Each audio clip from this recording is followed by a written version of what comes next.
Us today for HISA's Town Hall webinar. I'm Lisa Lazarus, HISA's CEO, and I'll be joined later today by Ann McGovern, HISA's Director of Racetrack Safety, and Mark Guilfoyle, Director of Stewarding, and Dr. Shari Silverman, our Veterinary Liaison.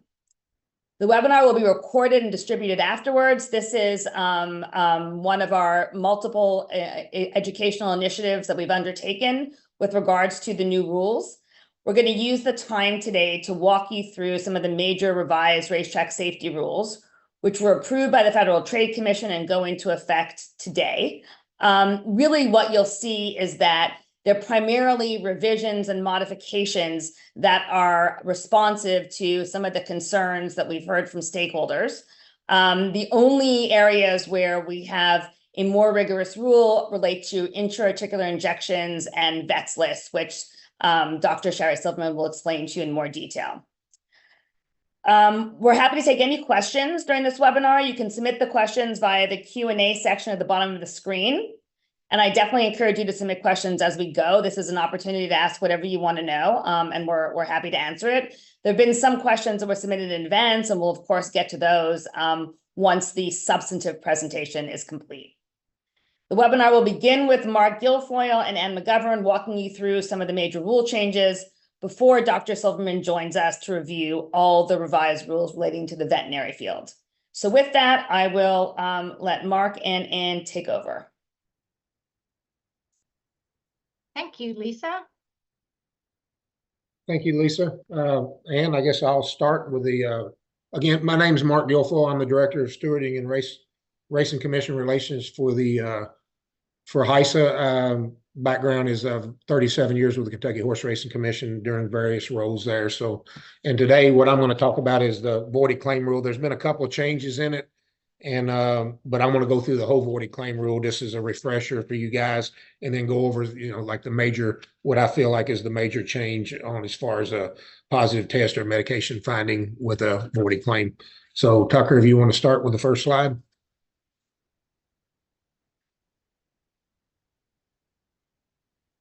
Go up to the voided claim slide, Tucker. There you go.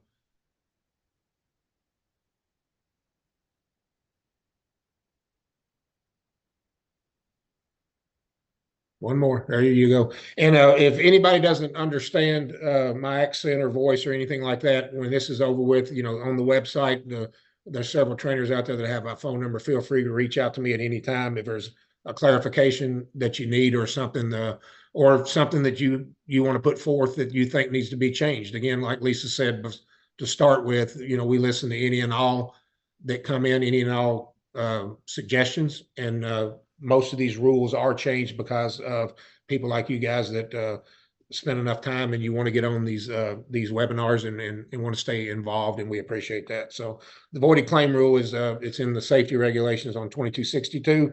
And I'm going to read to you, but I'm just going to go over I want to go over the rule, and then I'll go over and I'll emphasize what's being changed. A claim will be voided if a covered horse dies or euthanized before the covered horse is released to the claimant. By meaning released means in either the claim barn or the test barn. Most of them are all in the same. So when the vet releases that horse, or if the vet, it will be voided if it dies or euthanized before they release it from the barn. If it's banned off the racetrack or placed on the vet's list for epistaxis or bleeding, or is unsound or lame, it'll be voided. Is placed on the veterinarian's list for bleeding or epistaxis, or is unsound or lame before the covered horse is released to the claimant. That's what I was trying to say a minute ago, before it's released from the test barn or the claim barn. Once it leaves the barn, it's and the vet's checked off on it, and it's clear, it's a valid claim. A claim will not be voided if the claimant elects to check the box, and you'll see that on the claim slips on there. There'll be the language will be, the claim slips vary in different states according to their regulations, but there will be the box there. If you check it claiming that you want the horse regardless, let's say if you're trying to claim a brood mare or claim a horse back, that you want it regardless of what happens to the horse, it's your horse if you check that box. If the horse is placed on the vet's list other than unsound, lame, or epistaxis, and an example of that is if the horse is put on the vet's list of being injured, I think Ron Moquette brought up a while back about a horse grabbing a shoe. That will not void the claim. So next one. Here's where there's one sort of major change I feel like in this, and it's the new rule as far as if your horse is a positive test. They call it an adverse analytical findings, positive test, medication finding. So in case of a post-race adverse analytical finding, which is positive test in layman's terms, in a horse that was claimed, if the claimant has the option to void the claim. So you got 48 hours, and what they'll do is they will notify both sides of the parties. They'll also notify me and the stewards that this claim is eligible to be voided. So what you'll do then, you got 48 hours, and we're looking at that as business days. So you got 48 hours. You can, what I would advise you to do is contact the stewards, go straight in because you're at the track. You can go contact the stewards if you can't get hold of them, or if you want to contact both of us. My number, my name will be on that letter. It's a cover letter that you get, and my email address and everything. And I'm very good about returning phone calls and back with emails, because I know time's of the essence here. Because if you're going to void a claim, we want to get the horse back where it belongs. So if you choose to void the claim, you're also eligible for reasonable expenses. So, and that's one of the reasons we want to get this done as quick as possible and get the horse back into the hands so it keeps the expenses down.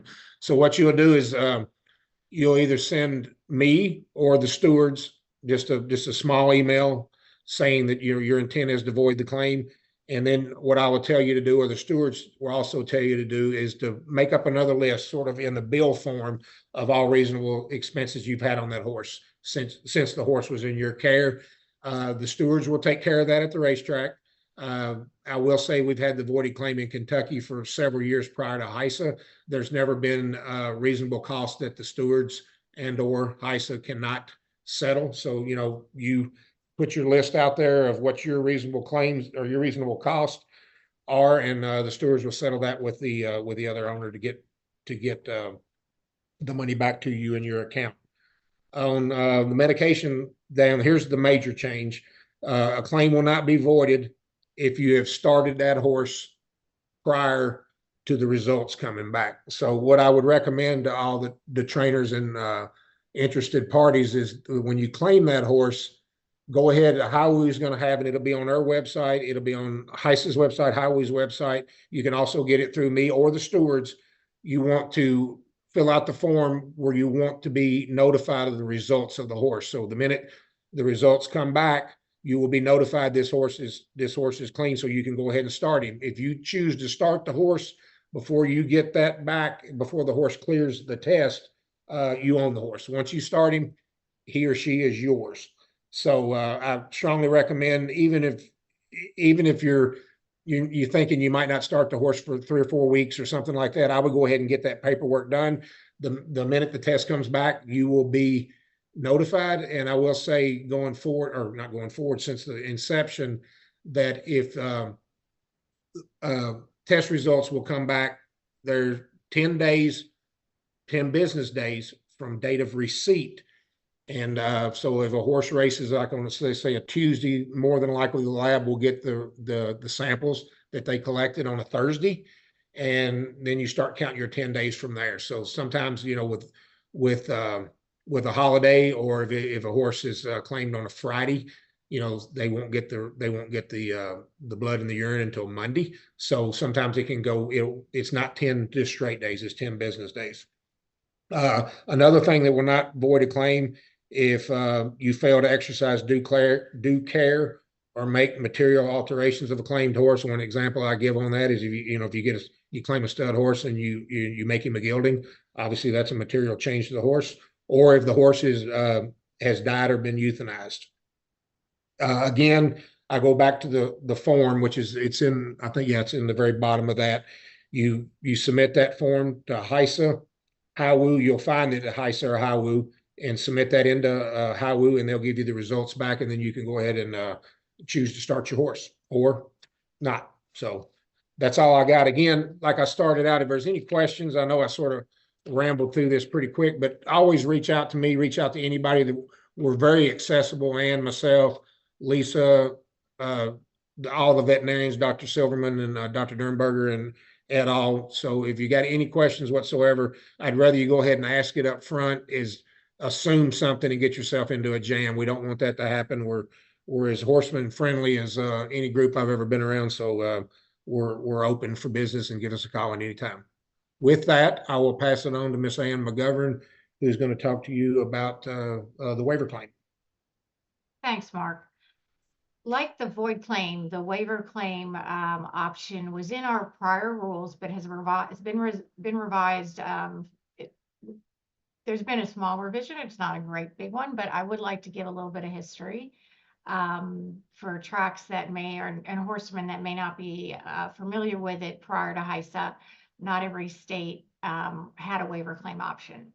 But what the waiver claim option does is that at the time of entry into a claiming race, an owner or responsible person may opt to declare a covered horse ineligible to be claimed, provided that the covered horse is not started in 120 days, the covered horse's last start was for a claiming price, and the covered horse is entered in a claiming race with a claiming price equal to or greater than the claiming price for which it last started. Tucker, thank you. So the second claiming waiver option is a new portion of this rule. And before I get into that, I just want to again remind folks that the intent of this rule is to give a trainer and an owner an opportunity to get back any investment they may make in a claiming horse. For example, if the horse needed some chips removed or needed some time off, we want to reward an owner and trainer for doing that for the horse. If a horse is off 120 days, hopefully they come back fresh. If they've needed some work done, that's been taken care of. And we don't want that horse to be claimed out right from under the trainer that had just invested all that time and money and effort into the horse. So by allowing the horse to get a waiver for that claiming condition, that allows the owner and trainer to run the horse without the opportunity of losing it. This new revised rule adds a second waiver claim option to the rule. So a responsible person may opt to declare a covered horse ineligible to be claimed for a second consecutive race, provided that the waiver must have been asserted in the first race back to be eligible for the second waiver. The covered horse wins its first race back, it would be ineligible for the second waiver.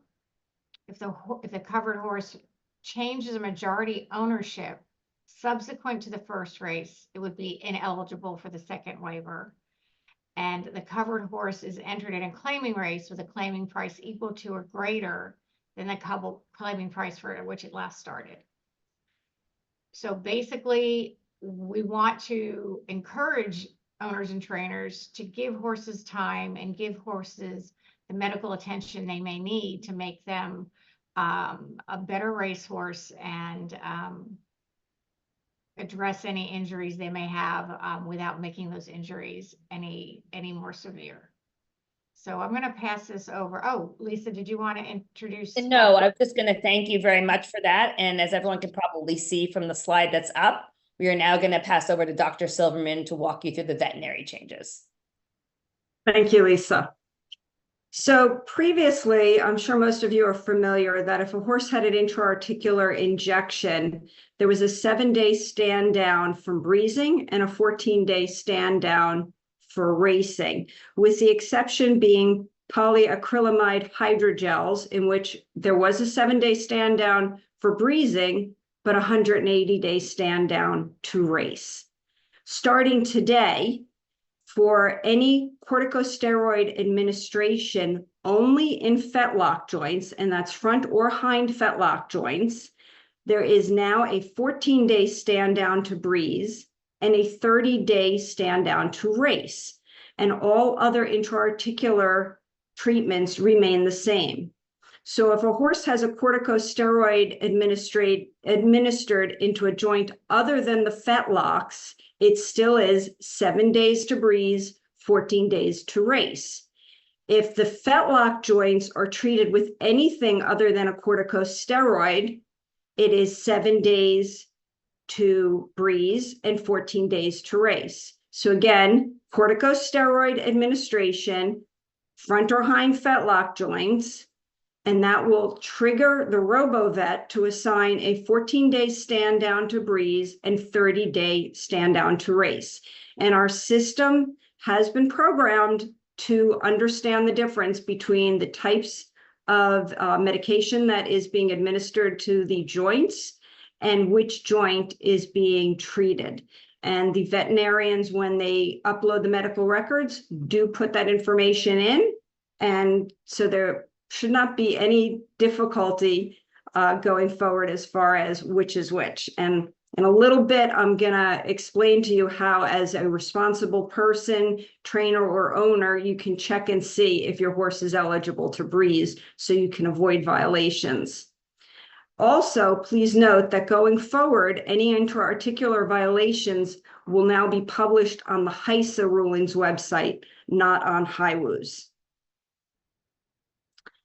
So beginning today, in addition to some of the change with the intra-articular, horses that are placed on the vet list as unsound, injured, or for epistaxis, which, as Mark explained to us, means bleeding, those horses are prohibited from breezing for 7 days.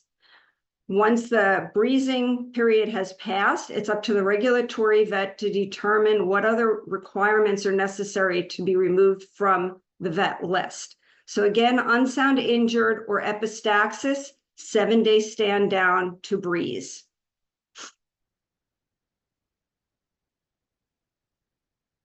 So previously from today, horses that were vet listed at a HISA racetrack and then ended up at a non-HISA racetrack were able to work off of the state vet list as well as the HISA vet list.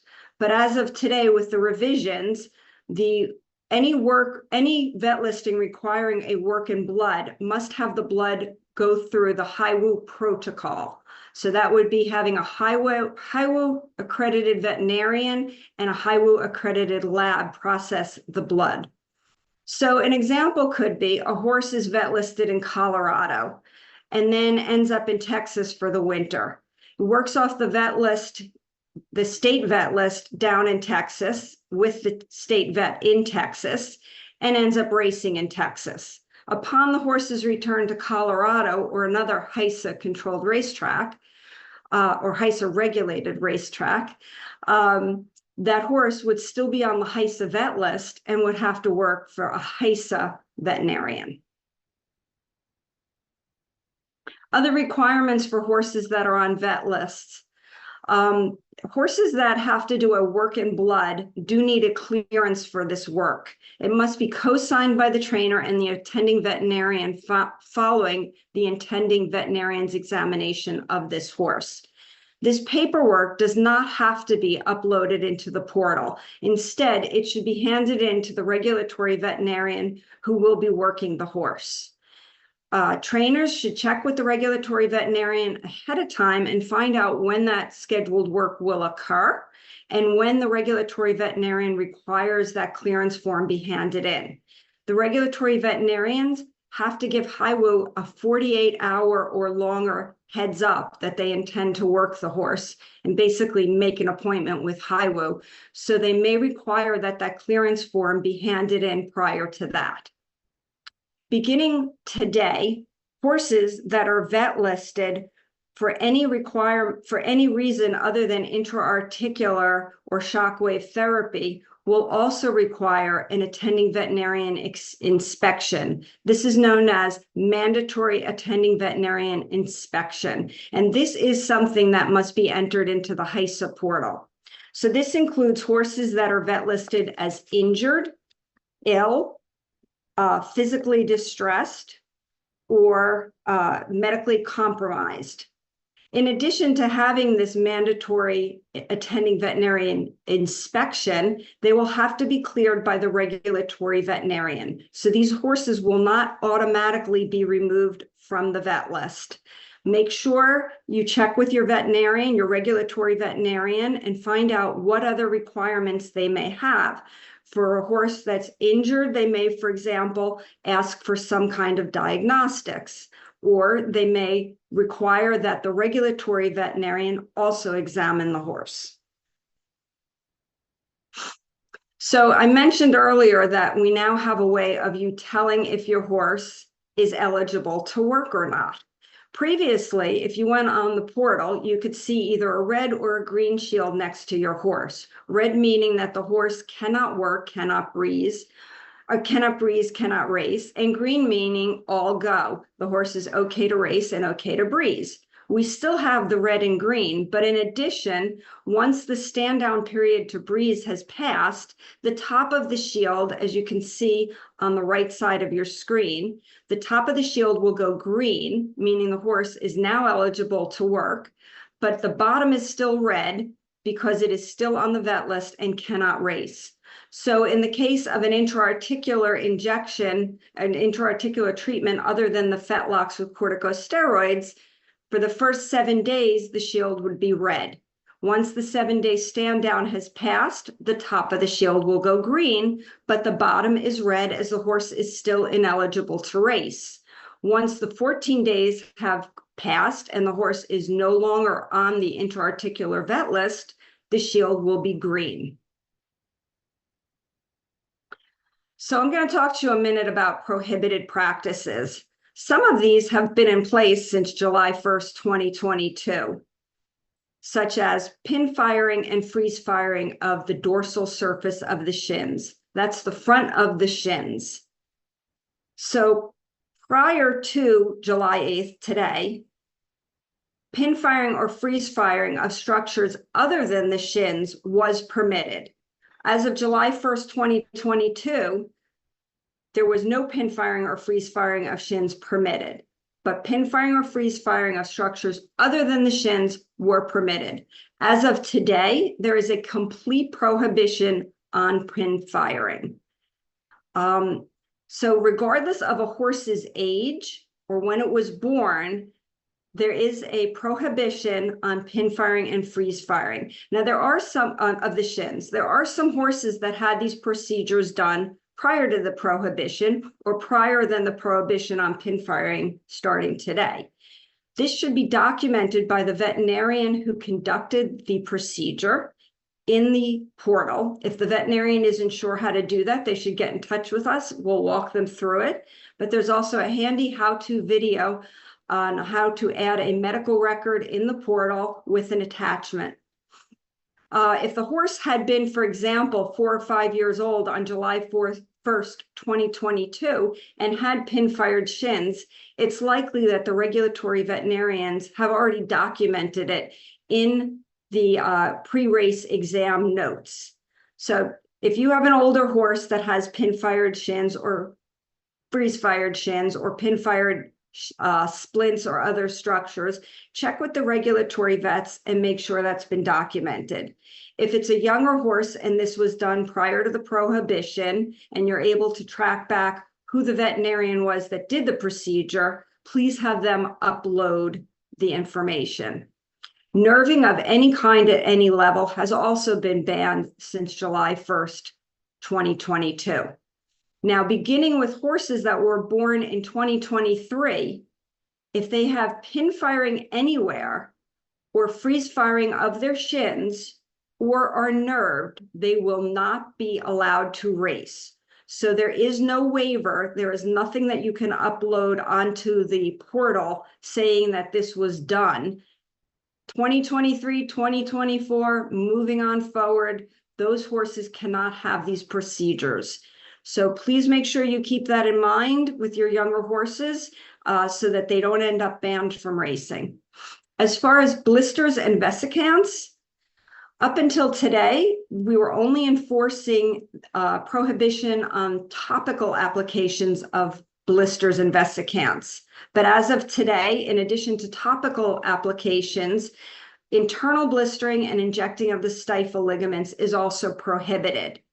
If a horse is found to have open lesions, severe scurfing, or any signs externally of blistering on a pre-race exam, they will be scratched and they will be vet listed until they've recovered. And in addition, it will be reported to HISA and the stewards. So this information is so important that we've actually put up 2 almost identical slides just to make sure that you get this message. So starting today, no pin firing of any structure is allowed. There is no freeze firing or pin firing of the shins. There is no surgical or chemical neurectomies allowed. And we've also added a reminder that if a horse has shockwave treatments done, it must be reported through the HISA portal. Unreported shockwave treatments, if they are discovered, both the responsible person and the veterinarian will face some repercussions. Great. Thank you so much, Dr. Silverman. Before we move on to questions, and we have quite a few, so appreciate everyone who either sent in a question beforehand or has put it in the chat. We have a number of educational materials available on our website. We have like trainer handbooks, veterinary handbooks, stewards handbook. We have different infographics and flyers trying to make things as simple as possible in the event that you need a refresher. Mandy will provide a link in the chat and also in the follow-up email, but you can find all of these on the resources page on the HISA website.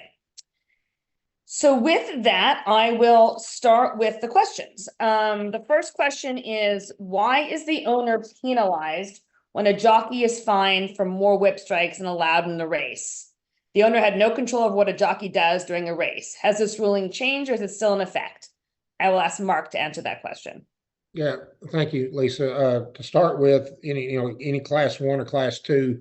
So if you think that the rider has 6 strikes that he or she can do before they're penalized, anything. If they go 10 or more, so 4 over the purse comes back and the rider is sanctioned. There has been a lot of prior to me getting here, there's been a lot of a discussion about that within the industry, within the owners, within the trainers, within the riders and whatnot. And, the Racetrack Safety Committee took all those into consideration, and that was the penalty classification they came up with. Now, it's not just automatic. If it's 10 strikes, the horse is placed. For one, they don't do it. They treat it like a positive test. It's done after the official's made. They call the riders in for movies. And the rider has a chance to explain that if he or she is using some of those for safety reasons, keeping a horse in, keeping a horse out, whatever kind of the situation that you have on the racetrack, the stewards will take that into consideration and will mitigate, can mitigate some strikes off. It's happened with me when I first came on, actually almost 2 years to the date when I was in Saratoga, and a rider hit a horse that I thought was 10 times when he came in. It was Kendrick Carmouche. When he came into the hearing, he was able to show me where one of them was for safety, and we mitigated it down to 9. So, and one other thing I'd like to say is, that there's got to be penalty's got to be a deterrent. This is a deterrent. It's not just the cost of doing business. If you have let's say an unscrupulous owner or trainer or somebody else say, go ahead and hit the horse as many times as you can, I'll pay your fine. Well, this takes that out. It de-incentivizes the jock to do that, and de-incentivizes everybody to do that. It's just stay within the 6 strikes and you're good to go all the way around. And but if you do appeal it, or if the rider appeals it, I'm talking to you guys like I'm talking to riders. If you do appeal it, there will be a stay granted since there's purse money involved. So they will have a chance, and there has been a couple, 3 cases go through. One of them was reversed, and where they convinced that it was for safety reasons. But the main thing is to have the rider to articulate that to the stewards. If there is a safety thing there, they're open-minded. We let them have free reign. We'll never question them. If a rider convinces them that it is for safety reasons, they convince the stewards. I tell the stewards, you'll never hear a peep out of me because I wasn't there. I didn't get to hear the testimony, the whole 9 yards. So to let you know, there's got to be a penalty to it. And they're very few and far between now. It's been, there was several when they first started out. It's getting the riders used to it. I use an analogy. It's if you go to work for 20 years and you take a right at a certain stop sign and all of a sudden somebody tells you got to go left here. Every once in a while you're going to make that mistake, but those mistakes are few and far between now. As we, I think there was one came in the other day at a racetrack, but it's been very, very few as far as purse redistributions on that go. Great. Thank you so much, Mark. All right. Question 2. As part of the racetrack safety program, is HISA requiring daily track depth measurements, i.e. the amount of dirt or cushion on the track? I believe Santa Anita and Churchill have increased the amount of dirt on their tracks. I will pass that one to Anne. Thanks, Lisa. It is correct. HISA requires racetracks to report several measurements to on a daily basis, and one of those includes the depth of the cushion. And that is to assist us when we're looking at research and we're comparing it to other information that we gather. And it also is an assistance to the track superintendent so he can help monitor his tracks. Many tracks were already doing this themselves, so it's not necessarily new, but I do want everyone on the call to know that owners and trainers are not the only ones that have requirements that have to be met by HISA. The tracks are being held accountable as well. Great, thank you. Okay, on to the third question. How will works and racing intervals be handled after intra-articular injections using corticosteroids in other regions? Example, carpal joint stifles under the new rules.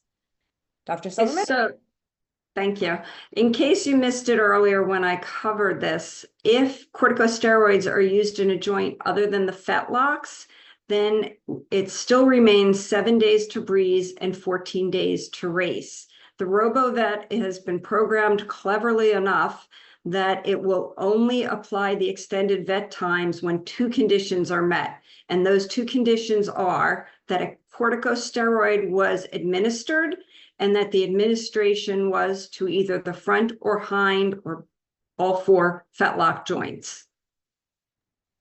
Great. Question number 4, what is the status of the Fifth Circuit ruling on July 5th, and how does it affect HISA and the new rules? So the short answer to that question is not at all. The Fifth Circuit is Texas and Louisiana and Mississippi, but there's obviously not racing in Mississippi. We're not currently operating in Texas and Louisiana, so there's really no current impact. In addition to that, the decision isn't even effective there yet until a number of appeals take place. So everything is business as usual. HISA is still the law of the land, and our rules are still being enforced. Okay, number 5, why does it take so long to receive test results from blood and urine samples when speedier reports could result in any further accidental positive? Also, why is it necessary to email me from every time the blood is drawn from one of my horses? So the answer to the first question is, and I track this very carefully because HISA and HIWU enter into contracts with the laboratories, and the laboratories commit to us to turn over VETSLA samples in 5 business days from receipt of the sample, post-race, 10 business days from the receipt of the sample, and then we've actually asked them to prioritize claimed horses, just given the fact that a positive test on the claimed horse could yield to a decision, could ultimately result in the decision to give the horse back to the original owner. We are meeting these time frames 95% of the time currently. At the beginning of HISA, when the labs are still getting used to the new requirements and new testing, we did have some delays, which were regrettable, but we've really worked hard on holding the labs accountable to those timelines. It may sometimes seem like it's longer because unfortunately the laboratories don't work on the weekend, they don't work on holidays. So if it's a July 4th, that's not going to count as a business day. Saturday or Sunday, even though we're all racing there and we all work, but unfortunately the labs don't. But we obviously certainly recognize the importance of making that happen immediately and getting you information as quickly as possible. The question about every time the blood is drawn, that is a service that HIWU provides because they believe that stakeholders want that information.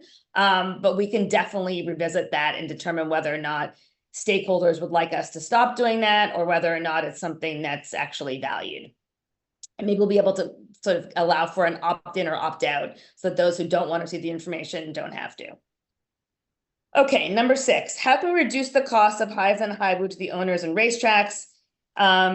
We all want a level playing field and our horses safe, but soon we will have less tracks, less race days, less horsemen. So I think probably most of you know that the law, as passed by Congress, gave us a funding mechanism that relies on the industry to cover HISA's costs. We submit our budget to the Federal Trade Commission.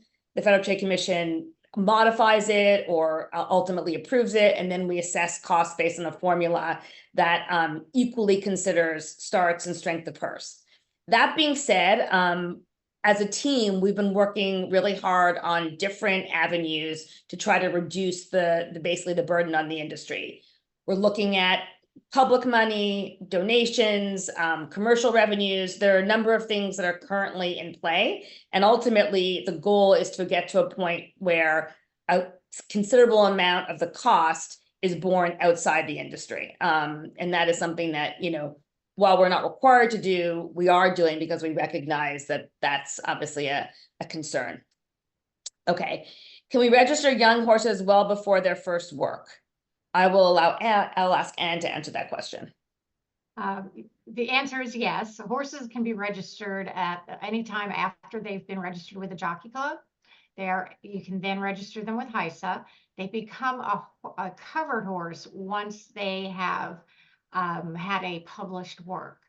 The reason we would like to get horses registered and the benefit for you guys is that then veterinary records can be uploaded into their files. Again, you can register a horse anytime after they've been registered with the jockey club and they become a covered horse after their first published work. Great. Okay, next question. Are communication devices such as walkie-talkies and cell phones currently prohibited? Now, I just want to make clear before I turn this over to Anne to answer, this is not a change. This rule has been in place since July 1 of 2022. I think there's some concerns. We've got a lot of questions about this rule. There is no change, and Anne will answer and explain specifically what this means. It's just a reminder. Sure, and the part that are prohibited are devices that are handheld. So if you have a radio, a two-way walkie-talkie, so the rider can communicate with the trainer, or a phone the rider can communicate with the trainer, a horse gets loose, they want to prepare or let the rider know. As long as that device is securely fastened to the rider and there's an earpiece going from it to their ear, it cannot be held in their hands. But again, if you have a shoulder mic, you have an earpiece, that's fine. You can't have two earpieces. One earpiece is great. What we don't want is for a rider not to be able to hear the sirens or hear other riders around them giving them warnings or talking to them. So again, they're not prohibited if they're securely attached to the rider and there is an earpiece going from the radio or phone to the rider's ear. Absolutely fine.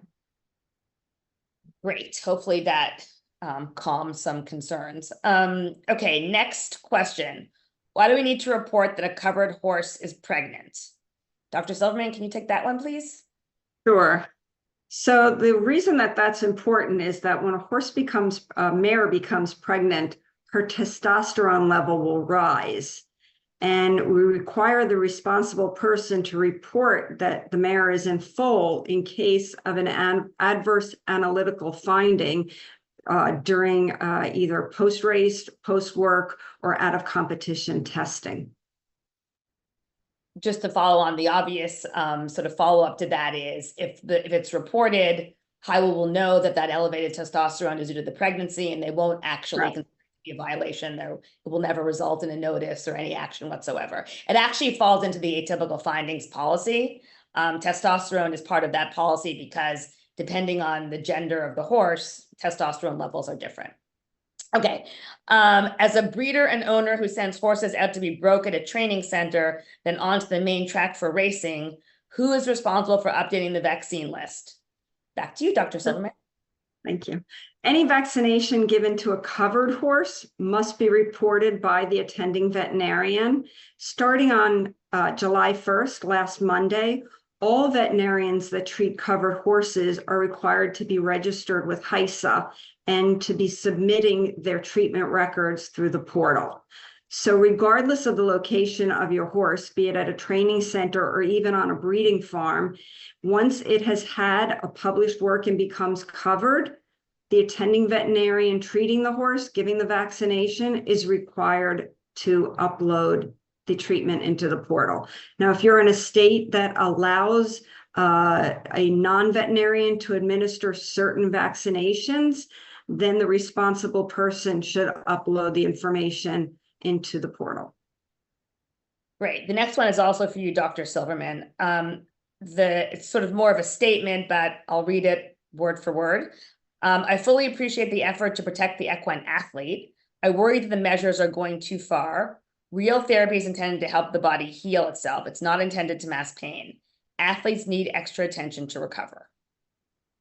Thank you. Yes, I think the operative word there is recover. And I agree wholeheartedly with this, that athletes do need extra attention to recover post-work, post-exercise, which is why a lot of the treatments and therapies are not prohibited post-race or post-exercise. The next question is, in reality, how long will it take HISA to eradicate all the people in the horse racing industry that just do not want to follow the rules? By not following any null rules given by HISA, it makes this a very dangerous business for our equine athletes. Let's start by saying we don't eradicate people. So I think the person probably meant, how do we stop people from not following the rules? And, what I'll say about that is I think we're at a point now in HISA's evolution where the vast majority of owners and trainers are following the rules. We see that in our metrics. We're going to soon announce second quarter fatality metrics, which are also considerably down from last year. The numbers show that the HISA efforts and all of you are working really hard to bring down the injury rate. And so now that being said, there's always been people that don't follow the rules, and our anti-doping program, as well as our racetrack safety program, I think addresses that. And like any new sort of regime, it takes some time for everything to settle. But I really believe it's settling quite well, and that we'll continue to see that evolution. Okay, the next question is somebody asking if they can inject their horse with various substances. So instead of listing them, what I'll say is I'm very proud of the app that HIWU has created. You can find it in the App Store. Doesn't matter if you're Android or Apple. You just put in HIWU, and what it provides is not only a bunch of educational stuff, but you can put in the name of any substance, any commercial brand. It'll tell you if it's controlled, if it's banned. If it's not there, that means it's permitted. And in addition to that, we will give a little bit of an explanation, or the app will give an explanation of what that substance actually does. It'll also let you know if it's subject to atypical findings policy. So it's a lot of information in there, and I encourage you all to download it. And one of the things that's really interesting to me is it's been downloaded in 40 countries. I guess we can tell that from the sort of computer web metrics, which to me is really impressive, because obviously HISA and HIWU only operate in the US, but obviously other racing stakeholders are finding it useful. Okay, next question. What do I do if my horse born in 2023 has had his shins fired by mistake? Dr. Silverman? It's a shame, but even if it was a mistake, per the revised rule 2271A, the horse would no longer be permitted to race or to breeze. Okay, next question, also to you, Dr. Silverman. What's the difference between freeze firing and pin firing, and why do they have different restrictions? So the difference is basically temperature. They're both thermocautery, but pin firing is using heat, and freeze firing is using cold as a counter irritation. And mostly what we're looking at here is a ban on the shins, and this is based on studies that where they've looked at horses that had the shins fired and horses that did not have the shins fired and were given the same amount of time off as the ones that had to recover from the firing. And it was basically concluded that the firing did not make a significant difference. It was the time off that allowed the horse to heal. And So we have had that ban in place, as I said, the prohibition on freeze firing or pin firing of shins since July 1st, 2022. Currently, there's just a prohibition on pin firing of any structure. Freeze firing on structures other than the shins is still permitted. Great. Next question also for you, and I'm looking forward to hearing this answer myself. What is the difference between unsound and lame? Okay. So when we use the term lame, we're usually referring to a musculoskeletal concern. And the American Association of Equine Practitioners has gone even further and defined lame on a scale of 0 to 5, with 0 being a horse that has no signs of lameness, and 5 being a horse that is completely non-weight bearing on at least one limb. Unsound is a broader term, and this encompasses certainly a horse that is lame is considered unsound, but it could include other musculoskeletal or physiological conditions that make a horse unfit to compete or breeze. An example would be atrial fibrillation, an arrhythmia of the heart. This could make a horse, if it's occurring, certainly would make a horse unable to race at that moment. A neurologic disorder is another thing that would be considered an unsoundness.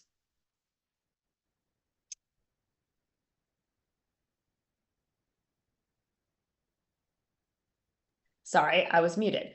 Are all claimed horses now being post-race tested? I will take that one. No, not all. Many claimed horses are tested post-race, but not all. That's subject to the testing plan that HIWU is responsible for developing. Okay, now I'm going to go to questions that came in during, those were all questions that were pre-submitted. Now I'm going to go to questions that came in during the course of the webinar. Okay, if you are running where the state's commission that has not entered into an agreement with the authority, what stewards are they supposed to reach out to? Mark, can you take that one? Yeah, just for clarification, is that when the horse is claimed? So if he's racing in Louisiana and the horse is claimed, are you supposed to, the voided claim?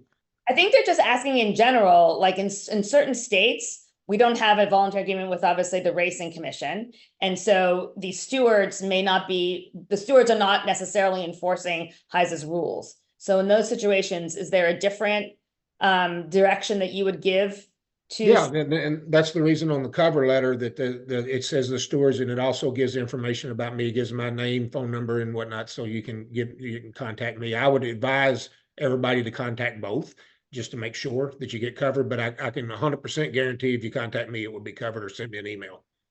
Great, thank you. The next question is, what happens if a claimed horse is run back without the test coming back first? So that is the new rule. That's what the revision addresses. And what would happen is you now own the horse. So what's important is that you make a decision, you be thoughtful. If you claim a horse, it's 10 days, 10 business days post-race. So hopefully that's not too long a time to wait if you have concerns. If you decide that you want to go ahead and race the horse, that's totally up to you, but then you don't have the opportunity to give the horse back if the test comes back positive. Okay, next question. Why was the fetlock joint singled out? Please explain in detail with facts, statistical examples. So there was a lot of discussion and research review around this decision. It was something that we actually looked at in the very first iteration of HISA's rules and declined to incorporate it because we felt we needed more time to look at the issues and to research. As many of you may know, California has had that rule in place. And when HISA came into effect, because HISA preempts state law, California had to actually roll back that rule. And basically the experience in California shows that rule had a positive impact. We know statistically that more than half of every single musculoskeletal fatality in horse racing comes from the fetlock. So that is the joint that is the most vulnerable, where we see injured the most, where we see the most fatalities. And so based on, then there's more sort of statistics we can provide if the person wants to reach out to me personally. But that is really the reason. And there was a lot of thought and discussion. And also during the period of time once the rules were posted, There were comments that, there was information shared. So this has been in discussion for a very long time, and it is based on what the essentially what the research shows. Okay, the next one, regarding the void claim rule, can you clarify when the 48-hour clock starts written notice? Does the clock continue running on non-business days? Mark? No, it doesn't. It's 48 hours business, and I did see a question in the chat that is a good suggestion. And when they send the cover letter and it says 48 hours, we will get them to add in their parentheses business days. Or maybe even we can add in the actual deadline. So Yeah. that, as opposed to making the stakeholder calculate it, let's just say by such and such a. Yeah, because I actually go even down to the hour. So if they get the notice at 12 o'clock, they have until then, the 48 hours. Yeah. That day. Okay. Is freeze firing of hawks prohibited also? Freeze firing of structures other than shins is still permitted. I didn't pass over to Dr. Silverman because that was a pretty straightforward one. So anything other than shins is still permitted for freeze firing. Okay, next question. Where does a heat stroke horse fit into the mix? I'm going to let Dr. Silverman take that one.